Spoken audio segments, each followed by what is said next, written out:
Hello everyone, आज से इस चैनल में मूवी एक्सप्लेन वीडियो लाने वाली हूँ। तो आप सभी से रिक्वेस्ट है कि एक्सप्लेन वीडियो को भी सपोर्ट ज़रूर करें। तो चलिए शुरू करते हैं। और आज के इस वीडियो में एक्सप्लेन करने वाली हूँ स्नेक फॉर मूवी को, जो एक कोरियन मूवी है जिसमें आपको कभी बड़े बड़े जानवर देखने को मिलेंगे जो शायद विलुप्त हो चुके हैं।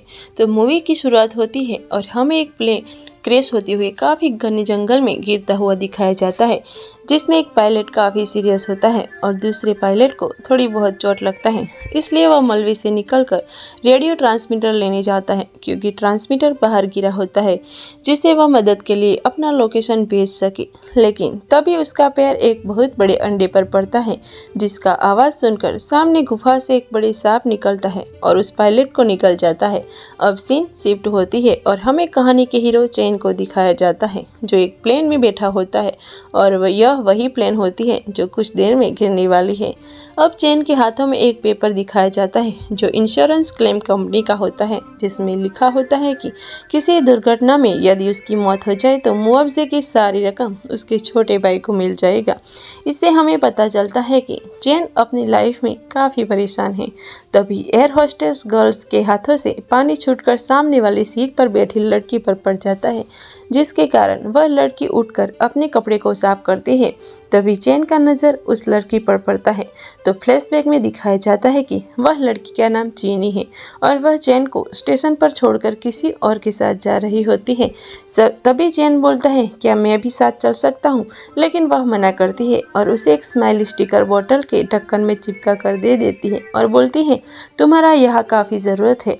उसका ये बात हुए 6 साल हो चुका होता है। अब मूवी प्रेजेंट में आती है और हम देखते हैं कि प्लेन अचानक से हिलने लगता है, क्योंकि वह एक बड़ी तूफान में फंस चुका होता है, जिसको पायलट काफ़ी संभालने की कोशिश कर रहे होते हैं, लेकिन वो नहीं संभल पाता है और प्लेन एक घने जंगल में क्रैश हो जाती है और प्लेन के 2 टुकड़ों में टूट जाता है, जिसका पहला भाग इंजन पहाड़ी पर गिरता है और दूसरा भाग पहाड़ी के नीचे गिरता है, जिसमें काफ़ी पैसेंजर की जान बच जाती है। और पहले वाले भाग आपको फर्स्ट सीन में दिखाया जा चुका है, जो पायलट को बड़े से स्नेक निकल चुका होता है। इधर काफ़ी पैसेंजर की जान बच जाती है और काफ़ी लोग घायल हो जाते हैं, जो एक दूसरे को मदद करके बाहर निकालते हैं। उसमें से एक एयर होस्टेस भी होती है जो सबको बताते हैं कि हम लोगों को मदद बुलाना पड़ेगा और उसके लिए रेडियो डिवाइस चाहिए, जो कि इंजन में लगा होता है, क्योंकि किसी के मोबाइल में नेटवर्क नहीं आ रहा होता है। इसलिए सब डिसाइड करते हैं कि कुछ आसपास जंगलों से खाने का सामान इकट्ठा करके उसके बाद पहाड़ी पर जाएंगे और उस रेडियो डिवाइस को ढूंढेंगे। अब उसमें से एक व्यक्ति का फल को उठता है और बोलता है, यह काफ़ी स्वादिष्ट दिखने में लग रहा है।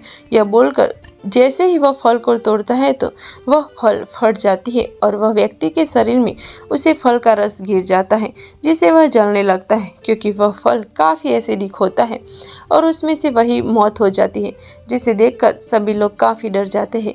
लेकिन यह तो जंगल का खौफनाक मंजर की अभी शुरुआत हुआ था। अब जैसे ही यह डिसाइड करते हैं कि हमें जल्द से जल्द उस पहाड़ी पर चलना चाहिए, लेकिन तभी उसमें से एक व्यक्ति को एक पेड़ निकल जाता है, जिसे देखकर सभी पैसेंजर और डर जाते हैं और अपने चारों ओर देखने लगते हैं। तो पता चलता है वो पेड़ चारों तरफ से घिरा हुआ है और सभी पौधा पैसेंजर का आवाज़ सुनकर एक्टिव होने लगता है और एक एक करके सभी को खाने लगता है, जिसे जान बचाकर सभी सेफ जगह में भागने लगते हैं। तभी भाग के दौरान चैन का पैर फिसल जाता है और वह गिर जाता है, जिसे वह पेड़ खाने ही वाला होता है। लेकिन तभी चीनी का बॉयफ्रेंड उसे बचा लेता है, जिसका नाम सोन होता है, और वहाँ से सभी बचकर बाहर निकल जाते हैं। अब केवल 10 पैसेंजर ही बचे हुए होते हैं, जो डिसाइड करते हैं कि हमें जल्द से जल्द कॉकपिट वाली एरिया में पहाड़ी पर जाना होगा, और वहाँ से सब पहाड़ी की ओर निकल जाते हैं। लेकिन मुसीबत आगे और भी बड़ी थी। कुछ दूर जाते ही काफ़ी बड़े बड़े पहाड़ मिलते हैं, जिसे पार करते हुए वह लोग आगे बढ़ते हैं, जहाँ 2 पैसेंजर के पीछे रह जाते हैं, क्योंकि उसे महसूस हो रहा था कि कोई उसका पीछा कर रहा है। इसलिए वह बार बार पीछे मुड़ कर देख रहा होता है। सभी पहाड़ों से एक एक लंबी सी चीज आकर उस पैसेंजर को उठा ले जाता है, जिसे देखकर दूसरा पैसेंजर डर जाता है और ग्रुप की ओर चिल्लाते हुए दौड़ता है, जहां सभी को बताता है कि मेरे पीछे वाले आदमी को कोई उठा लिया है और यहाँ और भी बहुत बड़े जानवर है। तभी वहाँ ढेर सारे बहुत बड़े बड़े साइज में छिपकली आ जाती है, जिसे देखकर सभी घबरा जाते हैं और भागने लगते हैं। लेकिन छिपकली इंसानों को भागता हुआ देख उसका पीछा करता है और एक एक करके सभी को खाने लगता है। अब चैन, चीनी और तुल्लू ग्रुप से बिछड़ जाता है, जहाँ एक छिपकली तुल्लू को पड़ता है, लेकिन वह अपने आप को किसी तरह से छुड़ा लेता है और झाड़ियों में गिर जाता है। अब वह छिपकली चीनी पर हमला करता है, लेकिन बीच में चैन आ जाता है, जिसे चीनी को अपने हाथों से पकड़कर अपनी ओर खींच रही होती है। लेकिन चैन को पता चल जाता है कि वो अब नहीं बचेगा, इसलिए चीनी को अपने दिल की फीलिंग्स बता देता है।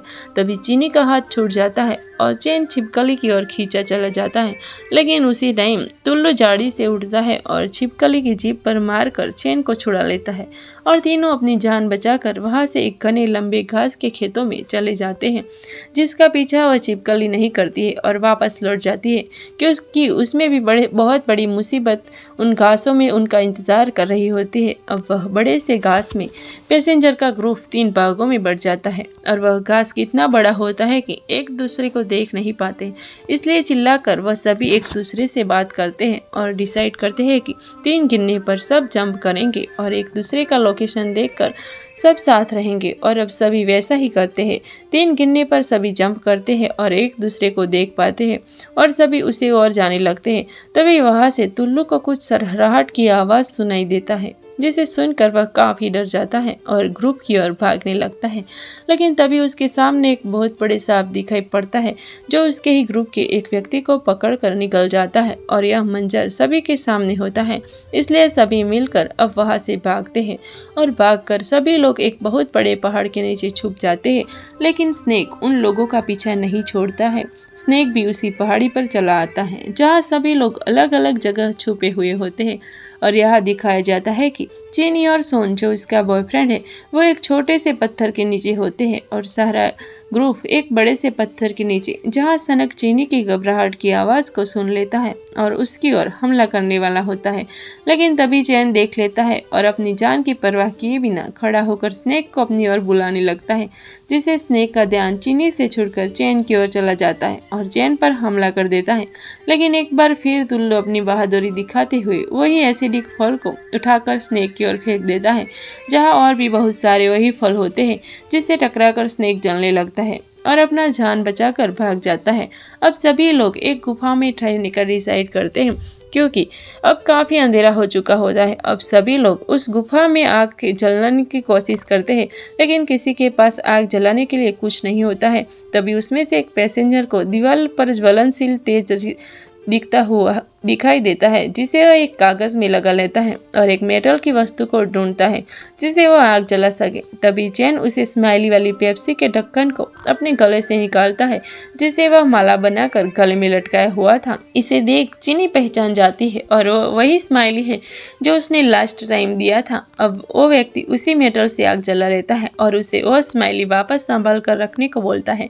अब सभी आराम कर रहे होते हैं, लेकिन तभी सामने से लाइट आता हुआ दिखता है, जिसे देखकर सभी को लगता है कि उसे बचाने रेस्क्यू टीम आई है, जिसे कंफर्म करने चैन, सोन और एक पैसेंजर जाता है। लेकिन लाइट वाली जगह पर आने के बाद यहाँ कुछ नहीं होता है, लेकिन तभी यहाँ एक बहुत बड़े मेढक आते हैं, जिसके आगे लाइट जैसा कुछ चमक रहा होता है।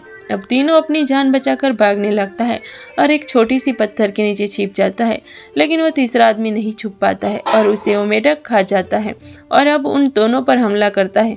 लेकिन वो पत्थर के नीचे नहीं जा पाता है, इसलिए वो पत्थर को ही हटाने लगता है, जिसे देखकर सोन बोलता है कि अब हम दोनों में से किसी एक को अपनी जान देनी होगी, इसलिए अब 3 गिनते ही दोनों अलग अलग डायरेक्शन में भागेंगे, जिसमें से कोई एक बच जाएंगे। और यह सुनकर चैन मान जाता है और 3 गिनते ही चैन उस पत्थर से निकलकर भागने लगता है। लेकिन सोन नहीं भागता है, जिसे देख चैन समझ जाता है कि उसने उसे धोखा दिया और वो मेढक चैन पर हमला कर देता है। और इधर सोन गुफा में आ जाता है, जिसे अकेले देख सभी लोग पूछने लगते हैं कि वह दोनों कहाँ हैं, जहाँ सोन सारा बात बताता है, जिसे सुनकर चीनी काफ़ी उदास हो जाती है, क्योंकि वह अभी भी चैन से लव करती थी।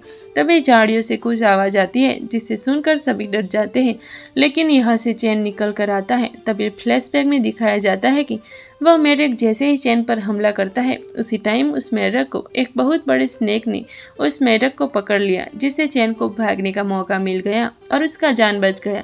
अब सभी लोग यहाँ आराम करते हैं। अब सुबह होते ही उन सभी के सामने एक और मुसीबत तैयार रहता है। एक बड़े से स्नेक उन सभी को उस गुफा में देख लेता है और सभी पैसेंजर का उस स्नेक पर नजर पड़ता है और सभी यहाँ से अपनी जान बचाते हुए उस पहाड़ की ओर निकलते हैं।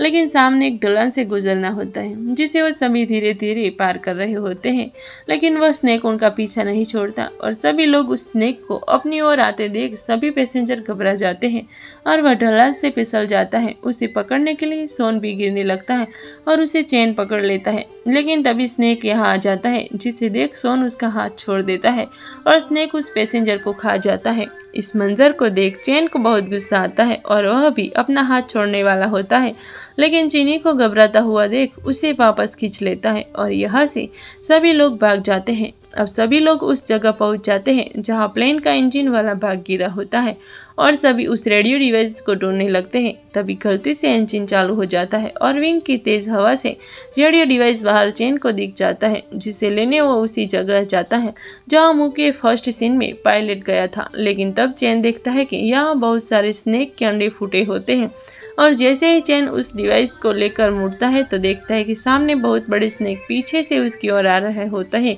जिसे देख चैन प्लेन के एक टुकड़े के नीचे छुप जाता है। लेकिन स्नेक उसे तभी कोशिश करता है खाने का। तभी चिन्नी उसे मुसीबत में देखकर उस स्नेक को अपनी ओर बुलाने लगती है, लेकिन तभी यहाँ दो और स्नेक आ जाते हैं, जिसे देख चिन्नी भी चैन के पास उसी टुकड़े के नीचे छिप जाती है। लेकिन तीनों स्नेक मिलकर उस प्लेन के टुकड़े पर हमला करने लगता है। तब सोन को एक आइडिया आता है और वह प्लेन से बाहर निकलकर अपनी ओर स्नेक को बुलाने लगता है, जिसका आवाज़ सुनकर सभी स्नेक उसकी ओर आने जाने लगते हैं। तभी सोन चिल्लाकर आवाज़ लगाता है और बोलता है प्लेन को चालू करने, ताकि सभी स्नेक प्लेन के फैन से कट कर मर जाए। लेकिन प्लेन को चालू करने पर वो चालू नहीं होता है और तब तक एक स्नेक प्लेन के अंदर आ जाती है और सभी को मार डालती है। अब सोन पर भी हमला करने वाला होता है। तभी एयर होस्टेस अपनी आखिरी सांस में भी प्लेन को चालू करने की कोशिश करती है और वह चालू हो जाता है, जिसके कारण सभी स्नेक मारा जाता है। लेकिन अब तक सारे पैसेंजर मारे जा चुके थे। अब सोन अब बताता है कि मैंने उस पैसेंजर का हाथ नहीं छोड़ा था, बल्कि उसी ने अपना हाथ छोड़ दिया था। ये उसी पैसेंजर की बात कर रहा है दोस्तों, जो ढलान से नीचे स्नेक के मुंह में गिरा हुआ था और सबको लग रहा था कि सोन ने ही अपना हाथ छोड़ दिया था। अब इतना बोलते ही पीछे से एक और स्नेक आ जाता है, जो सबसे बड़ा स्नेक होता है और ऐसा लग रहा था जैसे वो सबका बाप है। और तभी वो स्नेक सोन को पूरा निकल जाता है और इन दोनों पर यह भी हमला करने की कोशिश करता है, लेकिन ये प्लेन में छुप जाता है। लेकिन यह स्नेक उतना बड़ा होता है कि पूरा प्लेन को ही जकड़ने लगता है, जिसके कारण प्लेन का फ्यूल टैंक से फ्यूल निकलने लगता है और प्लेन पूरा सिडकने लगता है। इसलिए चैन एक कुल्हाड़ी से प्लेन के एक भाग को काट कर दोनों बाहर निकल जाता है, जिसे स्नेक देख लेता है और वह प्लेन को छोड़कर उसकी ओर जाने लगता है। तभी चैन अपने इस स्माइली मेटल के लॉकेट से पत्थर पर घिस देता है, जिसे एक चिंगारी निकलती है और प्लेन के फ्यूल कारण आग लग जाती है और यहाँ एक ब्लास्ट होता है, जिससे स्नेक तो मारा जाता है क्योंकि वो फ्यूल से पूरा भीगा होता है। लेकिन तब तक चैन और चीनी दोनों एक छोटे से गुफा में घुसकर अपना जान बचा लेते हैं और उस धुएं के कारण कुछ देर में ही बचाव टीम आ जाती है, जिससे चैन और चीनी अपना घर वापस आ पाते हैं। और इसी के साथ इस मूवी का दी एंड हो जाता है। तो ये मेरा मूवी एक्सप्लेन वीडियो कैसा लगा कमेंट में ज़रूर बताएं और वीडियो को लाइक ज़रूर करें। इसी तरह का एक्सप्लेन वीडियो और देखना चाहते हैं तो इस चैनल को सब्सक्राइब ज़रूर करें। धन्यवाद।